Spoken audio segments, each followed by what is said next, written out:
And we have breaking news here on Fox 25. There is an active police chase happening right now on 128. You can see Sky Fox over the scene. That's the vehicle in question.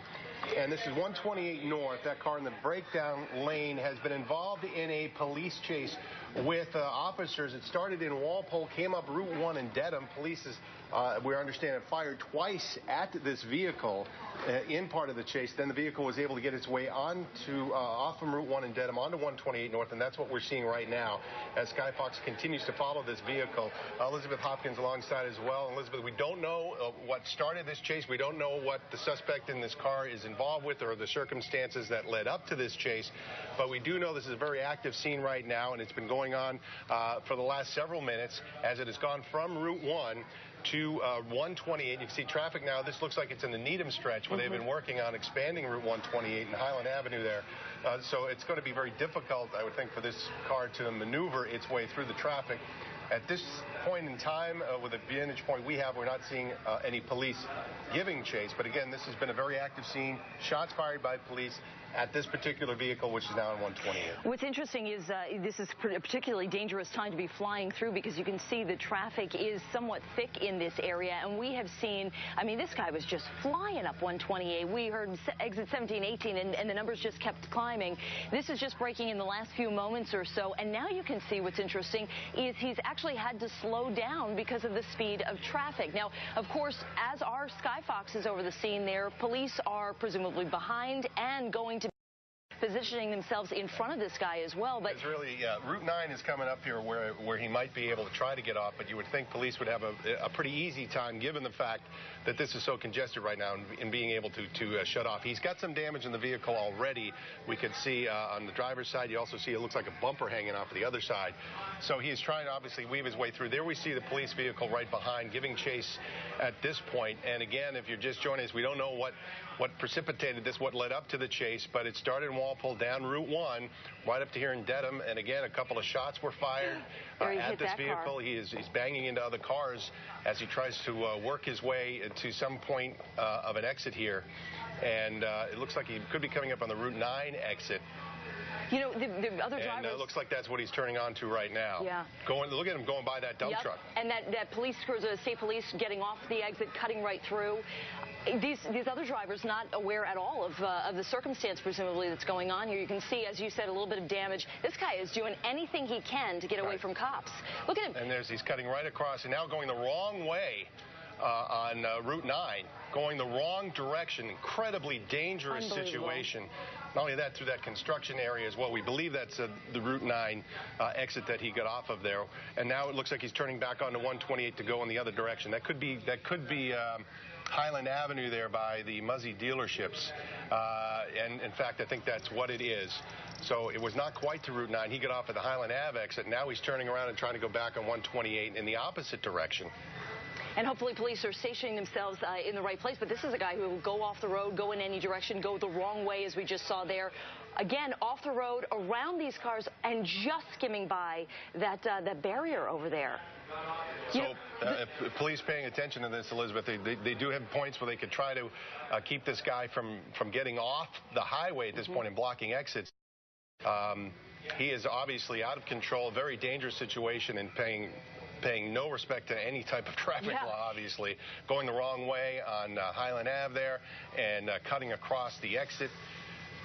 You know, it's being above this vantage point, you would think, okay, we've got him. We know where he is. We know where he's heading. But it is very difficult for both police and state police to be maneuvering through that traffic.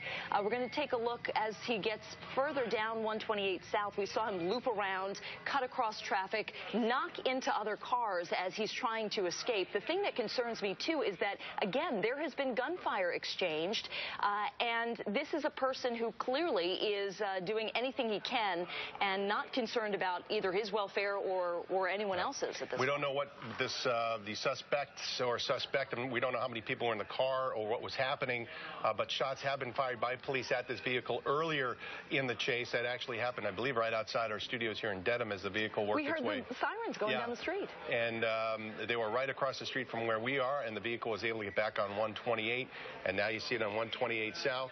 Looks like heading to Great Plain Avenue in that direction would be the next exit that he could possibly get off here. So we'll see what happens. No, he spun out. There you see he spun out and lost control. And now he's regained control of his vehicle. I'm not sure. And it looks like he's trying to get off at Great Plain Ave. I know that we have someone getting ready on the phone. I believe Dan Linsky is going to be joining us, and he can actually join us now. Dan, taking a look at this situation here, we don't know how this started, but this is someone who is very quickly losing control of his vehicle. Oh, and has just stopped. Yeah, the car is not operating, obviously. It's got severe damage, and I don't know if he's lost one of the tires. He may be driving on the rim. We see smoke coming the engine now. There's not much life left in that vehicle for sure, as we just saw that big spin out on 128.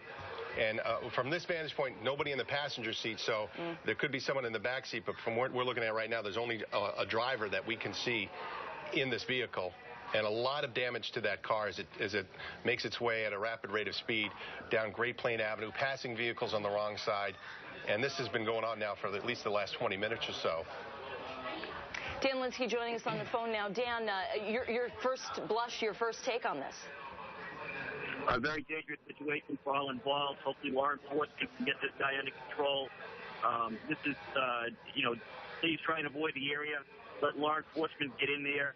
They're going to have to take extreme measures with this guy to be cautious. It looks like he's, in a desperate mindset here, and that's a dangerous situation for all involved. We don't want a civilian to get engaged with this guy, and then he's got a hostage-type situation. Well, he's now going through a residential neighborhood, Dan. I don't know if you can see what's going on, but he's going through a residential neighborhood, which is incredibly dangerous with the speed that he's driving at.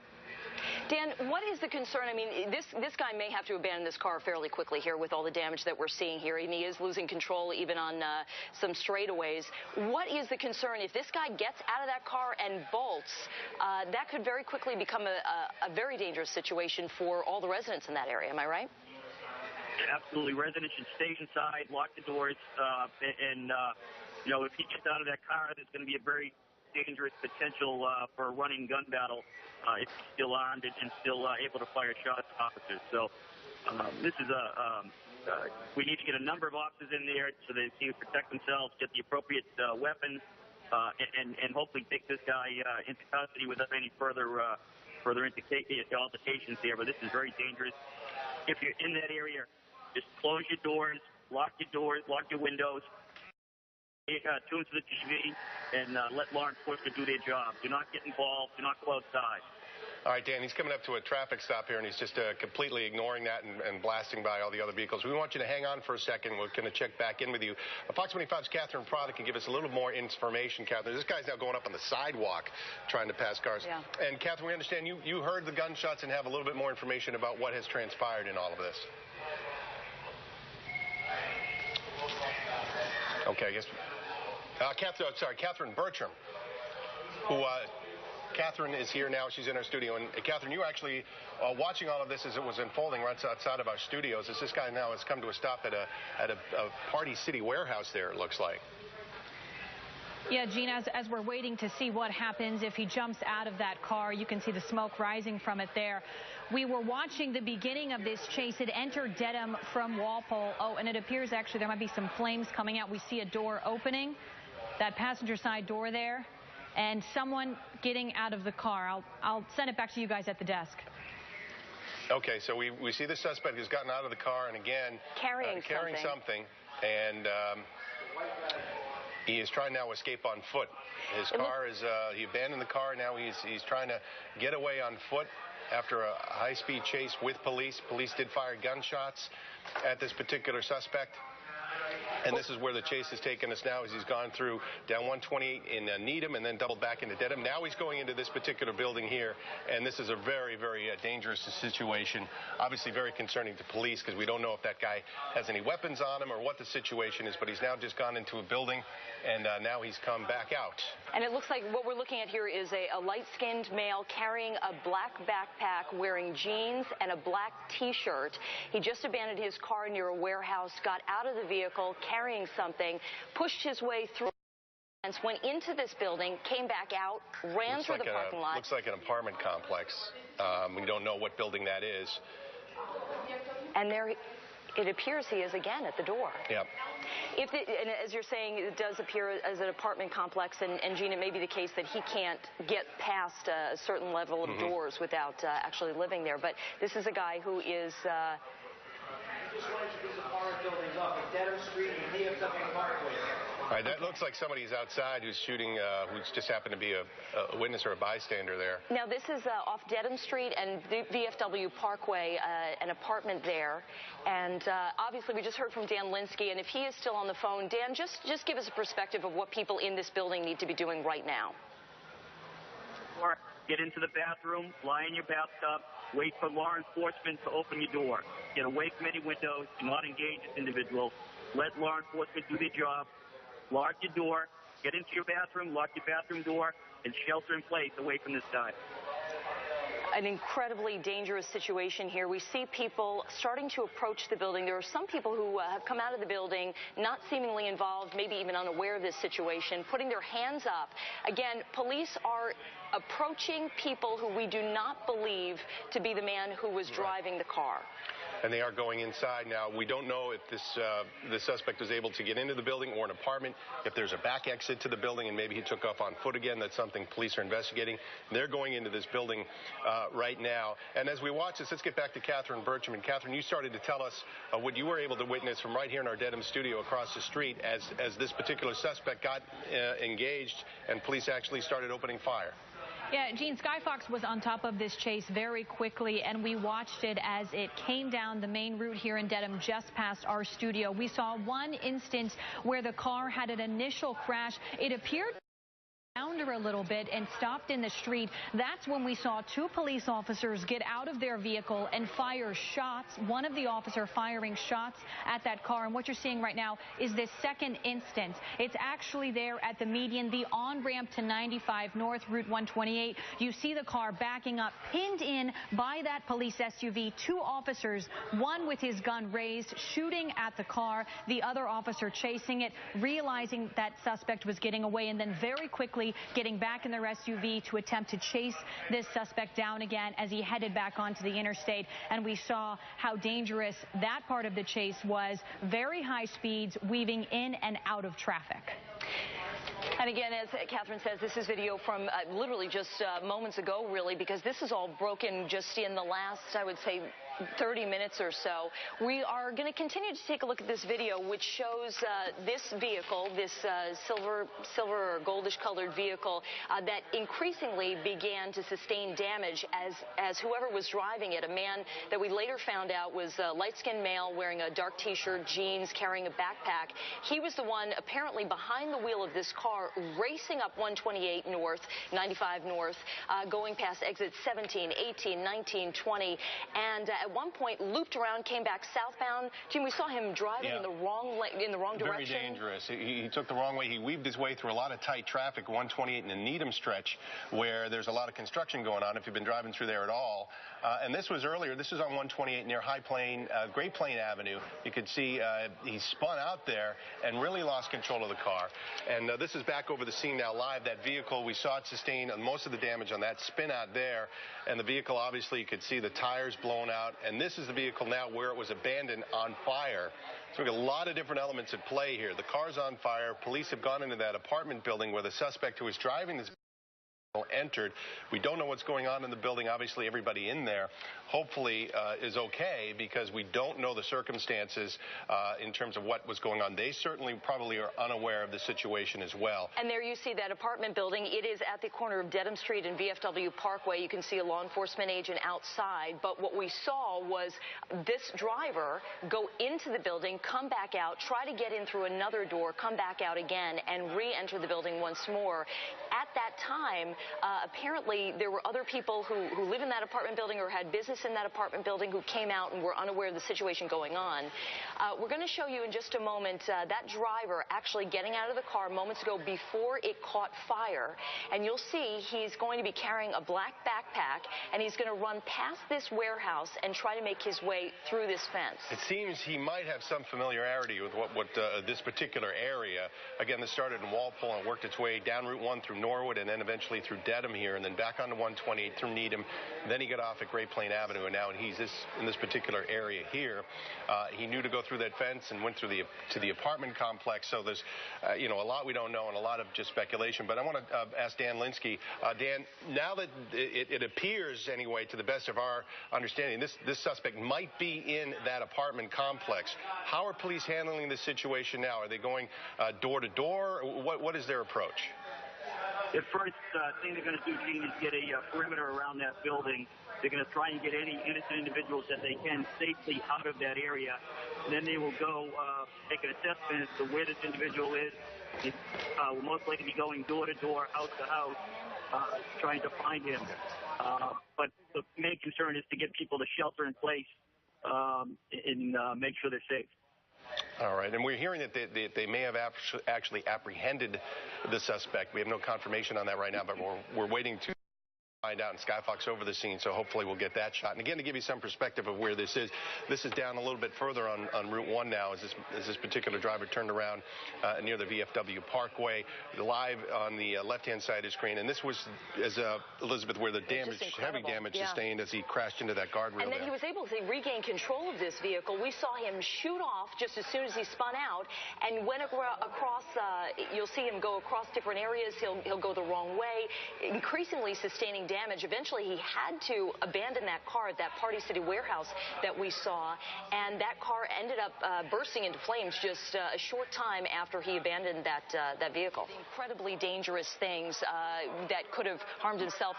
Oh. All right, it looks like we, sorry to interrupt, but here it appears that police have apprehended a suspect. Certainly, it looks similar to the clothing we saw on the person who got out of the vehicle. There is a gentleman in handcuffs being escorted by police, someone in uniform and someone who is in plain clothes. You can see the badge dangling around his neck. So hopefully this situation has been resolved and that everything is okay. Again, we don't know why he was being chased or any of the circumstances involving it, but you've got local police, you've got state police all involved here, and somebody clearly is in handcuffs and being led to a police vehicle. You see Dedham police there. We know Walpole police, probably Norwood police were involved. Also, as this thing made its way through Needham, very dangerous situation. Luckily, as far as we know, no one was hurt, and no innocent folks were hurt in any of the high-speed chase. But it appears that police now have their man. And it has to be a huge relief to everybody in that area, because this was a situation that, as you're saying, Gene, brought together many different law enforcement departments, the state police, all to apprehend this man who really had no means of escape. I mean, we're taking a look at that bag that he carried out. If you look closely, you can see a trooper with gloves on reaching through that bag. We're certainly curious to know what was in it, because it was the one item that he pulled out of that car just moments before it burst into flames. And a very wide crime scene here. The best we know, this started in the town of Walpole, and then right down Route 1, which runs through the town of Norwood, a little bit through the town of Westwood, and then here in Dedham. Then he got on to 128 North, drove down 128 North, through a lot of tight traffic, wound up getting off on Highland Avenue and cutting across the median, going the wrong way on that road, turned on to 128, going the opposite direction, where we saw him spin out and where his car sustained most of the damage.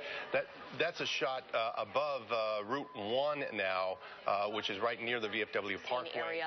And that car hasn't even been, presumably hasn't even been touched yet, but this is another part of the story that they're going to need to approach fairly quickly here. Yeah, and a very wild scene. Dan Linsky, I wanted to bring you back in here to talk a little bit more about what's, how do you determine as a police officer, as we talked about, a wide swath of area that was covered here? How do you process a scene like this? I would imagine there's got to be a lot of cooperation coming up between all of those local law enforcements and the state police to try to piece together what exactly happened here. That's exactly it, Gene. The leadership of all those agencies is going to get together, find out exactly what happened, what started this, who's got the initial jurisdiction, the initial case in this investigation. They will work together. They've got to do a criminal investigation. Completely unaware of the situation that was going on. Now, another look at that car that's in flames. We're seeing, it seems like explosions happening, and this car is going up like tinder, essentially, just totally engulfed in flames. Dan, how important is it that they get the flames out and are able to access this car to see what, if any, evidence may be inside? the first concern is public safety. So the firefighters have to make sure that it's safe for anyone to go near that car. It'd be nice to get any evidence from the car, but the first concern is to get the fire out and to make sure there's no impact to public safety. They're going to have plenty of evidence, even with evidence destroyed inside the car, based on the nature of the circumstances of what this guy did today. Of course, that car very close to a Party City warehouse, and you can see some dried brush around it. So this is a situation that they're going to need to control. But if you listen in the background, as we're watching, what looks like fireworks at some points coming out of this car, you can hear the fire department approaching the scene there. Dan, I want to ask you too, in terms of protocol, we're not used to seeing this type of thing around here. Usually we see the high-speed chase come from California or whatever. But in terms of the police pursuit, they didn't really chase after this guy. They seemed to keep a little bit of a distance, a buffer zone, if you will. Is that pretty much the way you want to handle things in a case like this? Yeah, if you can, you want to give this guy a way out so that he thinks he can bail out and stop the running car chase. It's a very dangerous situation for the police officers, for the general public, and for the suspect. So a lot of law enforcement agencies are trying to drop back and not be right on the subject's tail, giving him an opportunity to bail out of the car where they've got opportunity to make it safer once the vehicle stops. So that's definitely a tactic that law enforcement does engage in if possible. Might have been helpful too that Skybox was up and people were able to see what was going on and give them some room to run and let them bail out and get them once to get out of the car.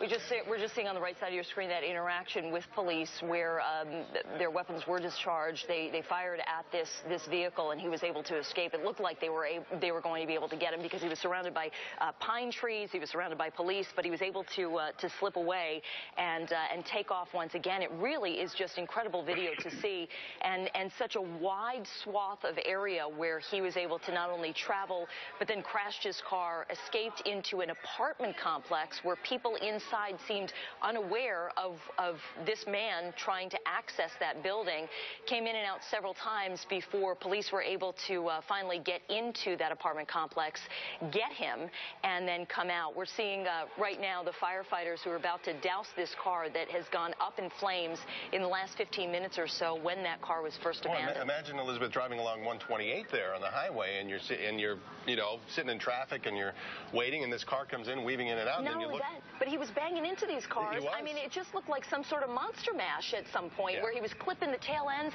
and certain cars moved over, presumably to exchange insurance information, which was not going to happen today. No, and obviously the sign of someone who's, as you mentioned, desperate, incredibly desperate, with a reckless driving, and it's really remarkable and miraculous that there was not an incident when this car sped out on 128 here, for example, that there wasn't any other cars involved, anybody else got hurt going through the residential neighborhoods at a high rate of speed and driving completely with reckless abandon. It really is remarkable that this thing came to the resolution that it did, but the fact that he got out of that vehicle and then ran into the apartment complex indicates that this guy's really, sometimes we've seen these things end where someone just waits in the car for the police to arrive or they'll stand outside. This guy had no interest in being part of that. He took off, as you see here, climbing through the fence, went into this apartment complex here in West Roxbury, and went into one building, came back out, and probably couldn't gain entrance through the second door, went into another building, and either he just hid in the lobby or he was able to gain access. We don't know at this point. When we were looking above at here's the arrest again on the right side of your screen, but when we were looking above at the car, Gene, you noticed that there was no one in the passenger side of this vehicle. What I saw was in the back, it appeared as though there were some items at the back windshield that were remaining in the car, but there was only one thing that this man took out of the car, and that was a black backpack. The police have that black backpack. They were looking through it, and at one point, tossed it on top of a police cruiser. They've got him. They've got that backpack, and now you see the fire department being able to put out the fires that engulfed this car very close to a Party City warehouse, and very close, as you can see there, to some dried brush. And police are still putting out that fire right now. A very busy intersection there, a very busy stretch of highway at most times of the day. Police chased through 5 local towns. After several wrecks, the car couldn't take it anymore and burst into flames right after the suspect got out. This morning, he's at court and about to face a judge for the first time. Fox 25's Michael Henrik live outside the Walpole Police Station this morning. And Michael, he was just taken away in handcuffs. As we first showed you in our last report about a half hour ago, he was taken out of Walpole Police. And as you'll see in just a moment, I did ask him one question. Take a listen to his response. Why'd you run, Michael? Why'd you run?